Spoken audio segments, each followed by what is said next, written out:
Para quem conhece, eu gostaria apenas de relembrar. Para quem não conhece, eu gostaria de apresentar.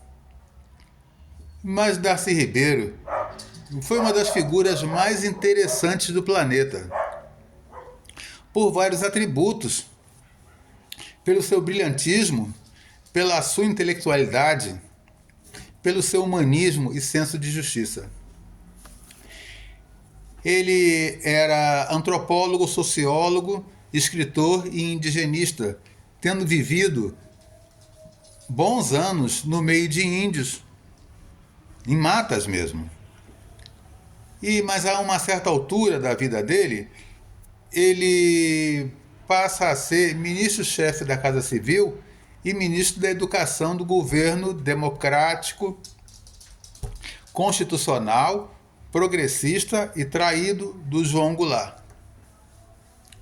Com a queda do João Goulart, em 1964, ele também foi alijado do poder. E anos depois, participando de um protesto contra o AI-5, ele é preso durante 6 meses e depois exilado. Ao que parece, teria estado um tempo no Uruguai e depois ido para o Chile, onde foi uma figura importante na área de cultura do governo Salvador Allende. Governo também democrático, constitucional, progressista e também traído. Após a morte de João Goulart, após a morte de Salvador Allende, ele é obrigado a sair do Chile e em 1974, acho que por aí assim, 1974, ele desenvolve câncer e pede autorização ao regime militar para poder se tratar no Brasil. Esse pedido é deferido, né? A autorização é dada, ele se trata no Brasil e depois volta para o exílio. Depois da abertura de 1979, 78-79, do governo João Figueiredo, ele volta para o Brasil e numa das primeiras entrevistas que deu, em 1982, no programa Canal Livre, sob a liderança do Roberto Dávila, ele diz uma frase que ficou inquestionável, e é inquestionável até hoje. Abre aspas, nós temos de reconhecer que o Brasil não deu certo. Fecho aspas. E essa frase continua até hoje irrefutável e atualíssima. Que o Brasil até hoje não deu certo. O Darcy Ribeiro disse essa frase no sentido com o intuito de alimentar esperanças, ou seja, o Brasil não tinha dado certo até então, preconizando que nós fôssemos construir um outro Brasil a partir daquele momento, né? A partir daquele momento em que começava um processo de redemocratização. Infelizmente, com redemocratização e tudo, o Brasil continua não dando certo por conta das elites anacrônicas, arcaicas, antiquadas, pré-históricas, como o agro atrasado, a indústria com mentalidade atrasada, os banqueiros atrasados, né? Todos com uma cabeça num capitalismo que o Brizola chamava de colonial. Uma gente que acha que os preços devem sempre estar elevados, os salários simplesmente exprimidos, massacrados, né? Uma gente que acaba gerando um processo em que eles próprios andam em círculo. Por que razão? Porque eles partem para avançar e acabam indo lá para baixo. Porque eles geram, com essa mentalidade extremamente ultrapassada deles, retrógrada, né? Eles geram um mercado consumidor muito débil, muito fraco. Preços altos e salários baixos geram um mercado consumidor débil. E isso afeta a saúde da própria indústria, do comércio, do agro e vai por aí adiante, não é? Mas acontece, muito embora o agro do Brasil se safe muito atualmente na exportação, né? Bom, mas eu não estou aqui para discutir economia, até porque eu sou leigo. Eu estava falando de Darcy Ribeiro e querendo entender as razões pelas quais ele disse que o Brasil não tinha dado certo até então e por que o Brasil não deu certo até os dias de hoje. É claro, eu faço uma ressalva: existe no meio desses produtores e desses agricultores, claro, gente de mentalidade avançada, que não pensa como essa parte predominante, que entretanto é infelizmente predominante, não é? Que acha que as coisas devam ser como estão, e aí isso mantém o Brasil sempre atrasado, uma sociedade sempre atrasada e débil, muito doente, ou seja, economicamente doente, né? Social e economicamente doente. Então não esqueçamos essa análise porque eu não sou economista, mas é tão óbvio o meu raciocínio que não tem como eu próprio não chegar a ele. Mas o grande fato é que o Darcy Ribeiro volta do exílio cheio de esperanças. E quando Leonel Brizola é eleito governador no mesmo ano, 1982, o Darcy Ribeiro vai ser secretário de Educação do... Se eu não me engano, ele foi vice-governador. Desculpa a falta de pesquisa. Eu estou trabalhando só com a memória. Ele foi, se eu não estou enganado, vice-governador e também secretário de Educação do Leonel Brizola. E na sua gestão frente à educação, na liderança da educação, ele, ele cria o CIEPS. Ele é o idealizador e o fundador do CIEPS. O CIEP era modelar com recreação, horário integral, merenda. Então, tudo que fazia uma criança pobre se desenvolver socialmente, ou em todos os campos da vida dela, não é? Mas acontece que o Brasil tem uma direita, uma elite muito mal intencionada. E, claro, a grande mídia, como grande representante das elites e da direita, porque existem pobres de direita, não se esqueçam disso, né? Eu devia ter dito até no plural.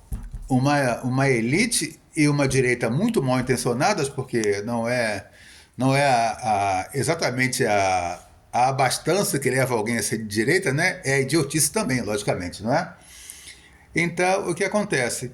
O CIEP foi muito espancado pelas elites, pela direita e pela grande mídia, principalmente a poderosíssima Rede Globo. Caíam de cacete, diziam que o CIEP era uma obra inútil. Nossa, foi um gasto estratosférico para nada, obra de faraó e vai por aí adiante. Achincalhes, deboches, né? E hoje os CIEPs são defendidos por quase todo mundo que tem um mínimo de bom senso, não é? E o que acontece? Ao que parece, essa coisa de atacar os CIEPs acaba surtindo efeito nas eleições para governador em 1986. Primeiro, houve uma pressão muito grande por parte da direita para que Leonel Brizola não conseguisse ser candidato à presidência da República, ou para que ele sendo, não ganhasse. Primeiro, houve a proibição de quem não fosse candidato aparecer em programas eleitorais e falar. Então o Brizola não pôde falar na campanha do Darcy Ribeiro. Era chamada Lei Falcão, que só podia... O Brizola era gravado com a voz... O que o Brizola tinha que dizer era gravado com a voz do Paulo César Pereio, mas com imagens fotográficas apenas, paradas. O Brizola nunca pôde falar porque a Lei Falcão foi ali atuante para justamente impedir isso, que havia realmente um interesse muito grande em que o Brizola não ganhasse as eleições para presidente da República quando houvesse a eleição, não é? Isso afetou muito a campanha do Darcy Ribeiro, ou seja, eram os ataques ao Brizola, os ataques ao CIEP. E a campanha do Darcy Ribeiro foi ao governo do estado do Rio de Janeiro, em 1986. E foi o momento em que o Rio de Janeiro votou mais vergonhoso. Um dos momentos em que o Brasil, que o Rio de Janeiro votou vergonhosamente.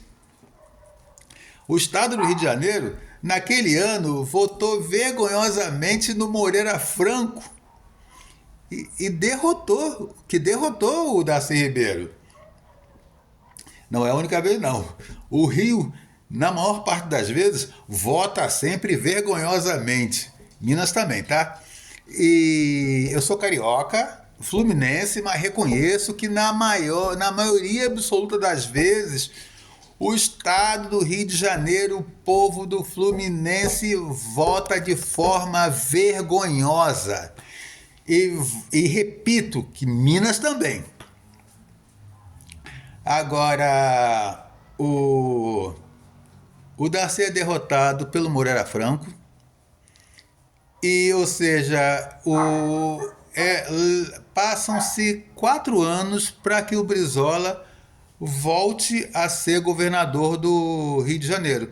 Ele ganhou em 1982, em 1987, início de 87, ele sai do governo para entrar o Moreira Franco, mas em 1990 o Brizola se elege de novo e o Darcy Ribeiro, por sua vez, se elege senador. Ele se elegendo senador, ele tem um momento, ele cria as leis do trânsito que foram depois flexibilizadas pelo Collor, né? Ele criava umas leis rigorosas de trânsito, com perda de ponto na carteira, pena de prisão, outras coisas que foi de algum modo flexionada pelo governo Collor, não, desculpa, pelo governo Bolsonaro, né?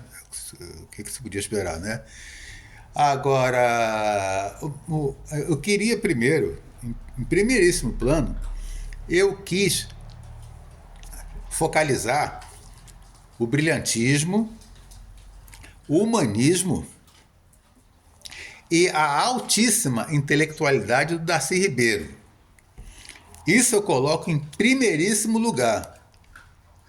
Eu vou colocar aí, digamos que em quinto lugar, a irreverência do Darcy por conta de o seu brilhantismo ser alto demais. Darcy Ribeiro, num gesto de reverência, um dos tantos gestos de reverência, ele já no Senado, né? Um admirador o encontra e aperta-lhe a mão e diz: é um prazer apertar sua mão. Ele diz: eu também tenho o maior prazer de apertar minha mão. Uma das gracinhas reverentes do Darcy Ribeiro. Outra dele foi quando ele foi entrevistado pelo Jô Soares. E ele disse que todo final de dezembro, na festa do dia 31 de dezembro para 1º de janeiro, ele ficava observando as pessoas fazendo oferendas e pedidos a Iemanjá. E ele dizia, abre aspas, né? Vê se alguém vai lá pedir a Iemanjá a cura do câncer, a cura da AIDS. Eles pedem a volta do seu amor. Fechei aspas. Aí, num dado momento, ele pega e diz, abre aspas, aí eu que não sou, fico vendo aquele troço ali, e eu que não sou bobo nem nada, me visto todo de branco e desço também. Ele ia participar da festa, não é? Fechei as aspas, ele ia participar da festa como qualquer crédulo, qualquer umbandista ou qualquer pessoa que fosse fazer oferendas e Iemanjá. Ele simplesmente gostava do espetáculo, daquela interação com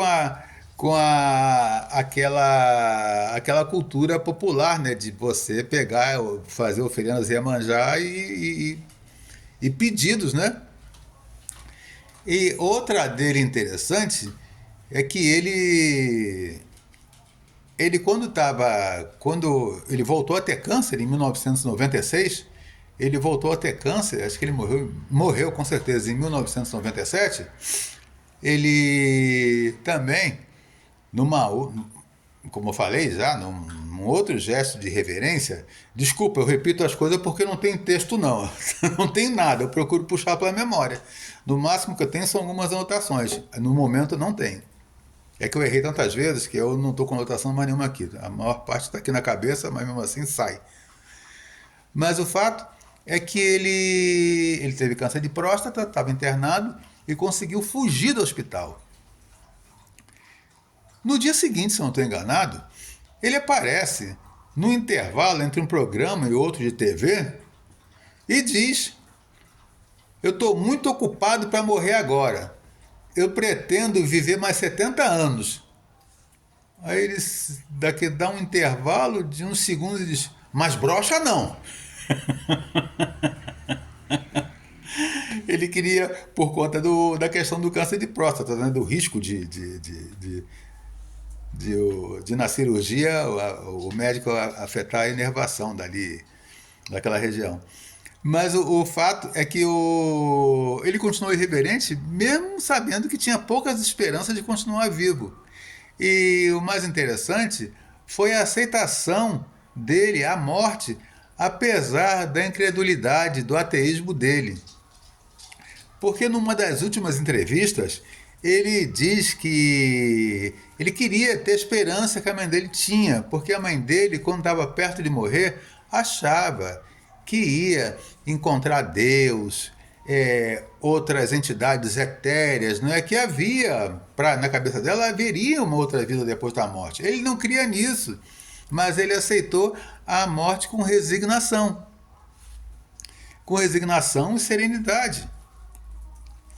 E até por falar em resignação, ele tinha uma frase que era: entre a resignação e a indignação, eu opto pela última. Então, o Darcy Ribeiro era muito bom.